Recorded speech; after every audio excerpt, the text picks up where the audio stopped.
انتخابات میں موزوں امیدواروں کا چناؤ علاقائی دھڑوں کی حمایت، بااثر سیاسی خاندانوں اور شخصیات کی شمولیت ایوان اقتدار تک پہنچانے والی سیڑھی کے زینے سمجھے جاتے ہیں۔ 8 فروری 2024 کے الیکشن کے لیے مسلم لیگ نون نے صوبہ پنجاب کے 130 حلقوں میں اپنے امیدواروں کا اعلان کیا ہے۔ اس بار 11 انتخابی حلقوں میں اپنے سیاسی حلیفوں کی حمایت کی وجہ سے نون لیگ نے اپنے کسی رہنما کو ٹکٹ جاری نہیں کیا، مگر اس سیاسی جماعت کی انتخابی حکمت عملی کا چونکا دینے والا پہلو 2018 کی اسمبلی میں پاکستان تحریک انصاف کے 10 ممبران قومی اسمبلی کو اپنے امیدوار کے طور پر نامزد کرنا ہے۔ یہ سابق ممبران قومی اسمبلی وہ ہیں جنہوں نے اپریل 2022 میں تحریک انصاف کی حکومت کے خلاف تحریک عدم اعتماد کے دوران اپنی پارٹی سے بغاوت کرتے ہوئے پی ڈی ایم کی حکومت کا ساتھ دینے کا اعلان کیا تھا۔ خیال رہے کہ پاکستان مسلم لیگ نون نے ایسا ہی فیصلہ 17 جولائی 2022 کو پنجاب میں صوبائی اسمبلی کے ضمنی انتخابات کے لیے امیدواروں کے چناؤ کے وقت بھی کیا تھا۔ اس فیصلے کے نتیجے نے نہ صرف پنجاب میں نون لیگ کی حکومت کی رخصتی کا اہتمام کیا تھا، بلکہ پی ڈی ایم کی وفاقی حکومت کے اعتماد اور ساکھ کو بھی بری طرح مجروح کر دیا تھا۔ واضح رہے کہ وفاق میں تحریک عدم اعتماد کی کامیابی کے بعد پنجاب میں مسلم لیگ نون نے پی ٹی آئی کے منحرف ارکان کی مدد سے حکومت بنائی تھی۔ اس وقت کے وزیر اعلیٰ حمزہ شہباز کی حکومت کی مضبوطی کے لیے تحریک انصاف کے 20 ممبران اسمبلی نے اسمبلی کی ممبرشپ چھوڑ کر مسلم لیگ نون کے ٹکٹ پر ضمنی الیکشن میں حصہ لیا تھا۔ 17 جولائی 2022 کے ضمنی انتخابات کے نتائج نے ملک کے سیاسی منظر پر ہلچل پیدا کر دی تھی۔ پی ٹی آئی نے 20 میں سے 15 حلقوں پر کامیابی حاصل کی۔ مسلم لیگ نون کے صرف 4 امیدوار جیت سکے تھے۔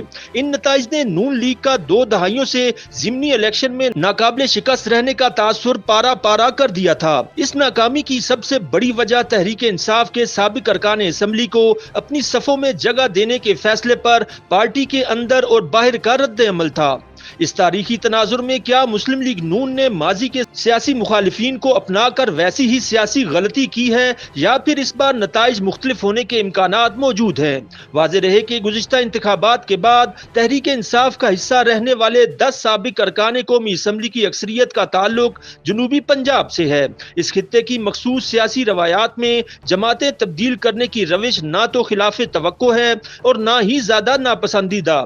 تاہم سوال پیدا ہوتا ہے کہ الیکشن میں پی ٹی آئی باغیوں کو ٹکٹ دے کر کیا نون لیگ نے گھاٹے کا سودا کیا؟ پاکستان مسلم لیگ نواز کا حصہ بننے والے ان بااثر سیاسی رہنماؤں کے ماضی اور انداز سیاست کو سامنے رکھتے ہوئے کیا یہ کہا جا سکتا ہے کہ سیاسی طور پر انہیں اپنانے کا فیصلہ ایک سیاسی جوا بھی ثابت ہو سکتا ہے؟ مبصرین کے مطابق 2013 کے انتخابات میں مسلم لیگ نون کو پنجاب سے 136 نشستیں حاصل ہوئی تھیں، جو کہ 2018 میں آدھی سے بھی کم ہو کر 60 رہ گئیں۔ پچھلے الیکشن میں اس جماعت کو سینٹرل پنجاب کی نسبت جنوبی پنجاب سے بہت کم سیٹیں مل پائیں، اسی لیے وہ پی ٹی آئی کے منحرف اراکین کی شمولیت کو پنجاب سے ماضی کی نسبت بہتر نتائج کے لیے استعمال کرنا چاہتی ہے۔ پنجاب کے ان 10 انتخابی حلقوں کے گزشتہ نتائج اور موجودہ سیاسی صف بندی کا تجزیہ نون لیگ کی سیاسی اور انتخابی حکمت عملی کو سمجھنے میں مدد دیتا ہے۔ مسلم لیگ نواز نے جن امیدواروں کو ٹکٹ دیا ہے ان میں سے 4 کے انتخابی حلقے تبدیل کر دیے ہیں۔ وہ پچھلے الیکشن میں دوسرے حلقوں سے کامیاب ہوئے تھے۔ اسی طرح نون لیگ نے پارٹی کی مقامی قیادت کے متوقع رد عمل کو کم کرنے کی کوشش کی ہے۔ جولائی 2022 کے صوبائی ضمنی الیکشن میں سب سے زیادہ رد عمل انتخابی حلقوں میں 2018 میں رنر اپ رہنے والے مسلم لیگ کے رہنماؤں کی طرف سے آیا تھا۔ گزشتہ الیکشن کے نتائج کا تجزیہ بتاتا ہے کہ اب کی بار قومی اسمبلی کے امیدواروں کے مد مقابل 2 حلقوں میں پیپلز پارٹی اور 2 میں تحریک انصاف اور 1 حلقے میں کاف لیگ کا امیدوار دوسرے نمبر پر رہا تھا۔ پنجاب میں حلقوں کی سیاست کی اہمیت اور مختلف سیاسی خاندانوں کی انتخابی ترجیحات کا گہرا ادراک رکھنے والے صحافی اور تجزیہ نگار ماجد نظامی مسلم لیگ نون کے لیے جولائی 2022 جیسے غیر متوقع اور منفی نتائج کے امکانات کو رد کرتے ہیں۔ انہوں نے بتایا کہ عام انتخابات کی فضا ضمنی الیکشن سے مختلف ہوتی ہے۔